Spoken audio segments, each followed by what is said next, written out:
예, 오늘은 2차 전지하고 반도체를 좀 이야기를 할 건데, 아시다시피 오늘 반도체는 반등이 나왔고 2차 전지는 또 급락이 나왔습니다.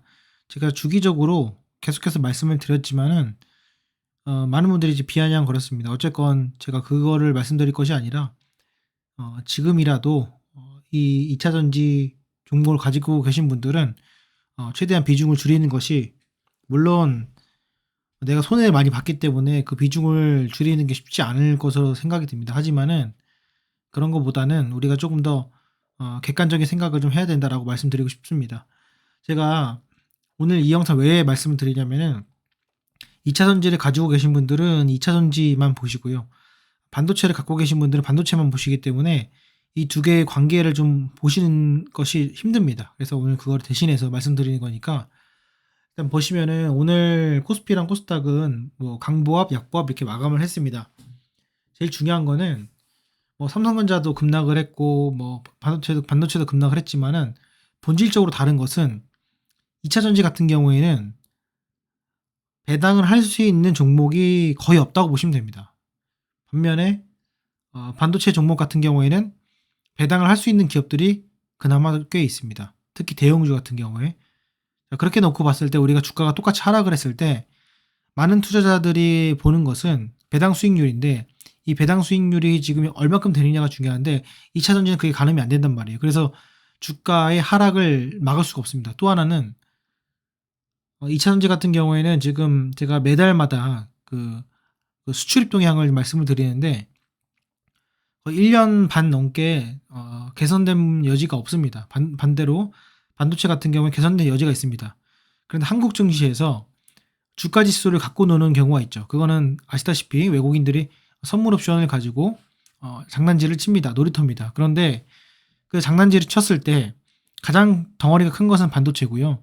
그 다음에 2차 전지가 지금 그런 흐름으로 되어 있습니다. 그럼 2차 전지를 건들게 돼 있어요. 오늘 같은 경우에도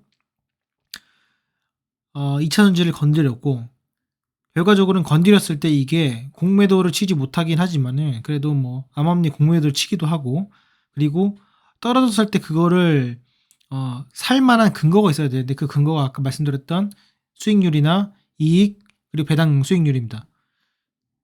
그게 없어요. 그래서 잘 보시면은 간단히 말씀드려가지고, 코로나 이때예요. 그죠? 코로나 이전으로 돌아갔습니다. 첨보는. 그쵸? 자, 제가 계속 좀 땡겨 보겠습니다. 지금 그게 안 내려간 것들을 좀 우리가 살펴보면은, 지금 첨보 같은 경우에는 이미 이제 밑으로 내려갔고 많은 종목들이 근처로 내려오고 있습니다. 그런데 여기서 중요한 점은 뭐냐면은, 예를 들어 삼성 SDI나 뭐 여기 보시면 뭐 에코프로비엠이나 과거 이제 좋았던 기업들의 재무제표를 반드시 보셔야 돼요. 그러니까 반드시 뭐 반등을 하겠다, 급등하겠다가 아니라 실적을 보셔야 됩니다. 예전에 카카오 같은 경우에도 계속해서 무너질 수밖에 없던 가장 큰 이유 중에 하나가 멀티플, 그러니까 캐시카우가 없었습니다. 네이버보다. 그래서 지금 뭐 다른 얘기지만은 네이버의 지금 주가 보시면은 그래도 방어가 돼 있어요. 방어가 돼 있죠. 왜냐면은 얘네들이 버는 돈이 있으니까 방어가 되는데, 카카오는 방어가 안 돼요. 카카오는 방어가 안 돼. 카카오는 방어가 됐으면 이미 요 정도까지는 6만 원대까지는 왔을 텐데 방어가 안 됩니다. 그래서 제가 계속해서 말씀드리지만은 2차 전지 정말 힘들고, 뭐 지금 이거 팔아야 어쩌게 되겠냐 하지만은 결국에는 2차 전지는 애초부터 잘 나가는 4차 산업 시대의 어떤 제조업의 어떤 하나의 어떤 제품이었지만, 그 제품의 영업이익률, 그 다음에 매출액 총이익률, 이런 것들이 10%대에 머물렀던 종목이었고, 그리고 그런 것들을 노리고 리튬 가격과 판가를 감안해가지고, 그 당시에 높았죠. 그걸 감안해가지고 공장 증설을 했고, 그 증설을 하면 뭐합니까? 지금 수주가 안 나오죠. 그래서 테슬라에 얼마큼 납품을 했다, 뭐 했다, 그거는 솔직히는 아무 의미 없습니다. 그래서 제가 생각했을 때는 지금 이 많은 종목들 중에서 전고체라는 이슈가 나오지 않는 이상 제 생각에는 정말 힘들 것 같습니다. 그래서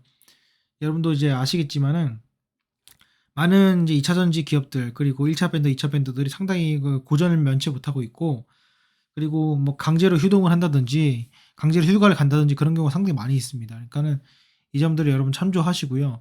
반대로 이제 반도체를 좀 말씀드려 보면은 반도체의 가장 큰 단점 중에 하나는 메모리 반도체가 중국이 추월하고 있고 근데 그거는 제가 봤을 땐 찌라시예요. 왜냐면은 지금 필요로 하는 그 수익이 내고 있는 그 반도체 사업 이거를 자꾸 LCD를 비교를 하고 과거 어떤 그런 것들을 비교를 하는데 그거랑은 전혀 다릅니다. 그래서 이미 수익을 내고 있는 것들은 중국이 일단 따라오진 못하고 있고 그것들이 어떻게 보면 어떤 뭐 중국에 있는 뭐 댓글 부대라든지 그런 걸로 나오는 것 같은데 어쨌건 그거는 아니고 일단 HBM3에 지금 SK하이닉스 들어가 있는데 삼성전자가 그걸 들어가고 있냐 TSMC를 제끼고 갈 수 있냐 마이크론 제끼고 갈 수 있냐 그런 문제 그리고 미국 공장이 지어가지고 그런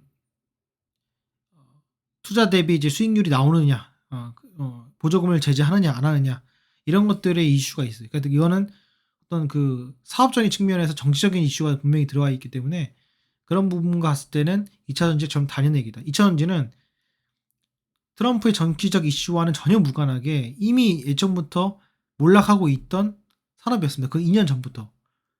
우린 그거를 이제 알고 있어야 되고 이제 반도체를 좋다고 얘기하는 게 아니라 반대로 반도체는 바닥이 있다는 거예요. 어디까지 내려갈 수 있는지. 그게 중요한 거고 그 산업이 돌아오거나 회복이 되면은 자연스럽게 따라 올라갈 수 있는 거기 때문에 내가 50% 반토막 났고 뭐 3분의 1 토막 났고 기다리면 올라갈 수 있고 물을 탈까 말까 반도체 종목 중에서 다른 것들로 갈까 말까라는 그게 되는데 2차 전지 같은 경우에 그게 상당히 힘들다는 거예요. 그래서 앞에 서두에 말씀드렸지만은 이 반도체로 가는 거가 오히려 2차 전지에서 다른 종목 찾는 것보다는 훨씬 더 나은 선택이 될 수 있다라는 것들 말씀을 드리고 반토막이 되었다면은 그 반토막에서 내가 20% 30% 회복하고 또 한 번 회복하고 내가 한 번에 회복 못하면 두 번, 세 번에 회복하면 됩니다. 그러니까는 너무 이렇게 짧은 시간 안에 회복하려는 생각보다는 조금 편안하게 기다려 보시는 게 어떤가 이런 생각을 해보고요.